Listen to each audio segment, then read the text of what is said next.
আপনার আধার কার্ডের সাথে ব্যাংক অ্যাকাউন্টে ডিবিটি লিঙ্ক করা আছে কিনা আপনি কিভাবে চেক করবেন, আর যাদের দুটো ব্যাংক অ্যাকাউন্ট আছে তারা কিভাবে চেক করবেন আপনার কোন ব্যাংক অ্যাকাউন্টের সাথে ডিবিটি লিঙ্ক করা আছে। তো আপনারা এই ভিডিওটাকে শুরু থেকে লাস্ট পর্যন্ত দেখুন, সমস্ত কিছু আজ আমরা এই ভিডিওর মাধ্যমে জেনে নেব। এর জন্য প্রথমে আপনার মোবাইলের মধ্যে গুগল ক্রোম ওপেন করে সার্চ করতে হবে UIDAI লিখে।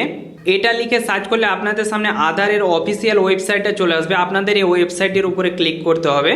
এরপর আপনাকে এখান থেকে আপনার ভাষা সিলেক্ট করে নিতে হবে।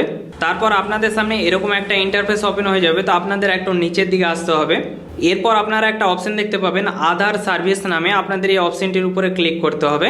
এরপরে আবার আপনারা একটু নিচের দিকে আসলে একটা অপশন দেখতে পেয়ে যাবেন আধার লিঙ্কিং স্ট্যাটাস নামে। তো আপনাদের এই অপশনটির উপরে ক্লিক করতে হবে। তারপর আপনাকে লগইন অপশনের উপরে ক্লিক করতে হবে। এরপর এখানে আপনার আধার নাম্বারটা লিখে দিতে হবে। আধার নাম্বারটা লিখে দেওয়ার পর আপনারা এখানে একটা ক্যাপচার দেখতে পেয়ে যাবেন। তো আপনাদের সেই ক্যাপচারটাকে এখানে লিখে দিতে হবে।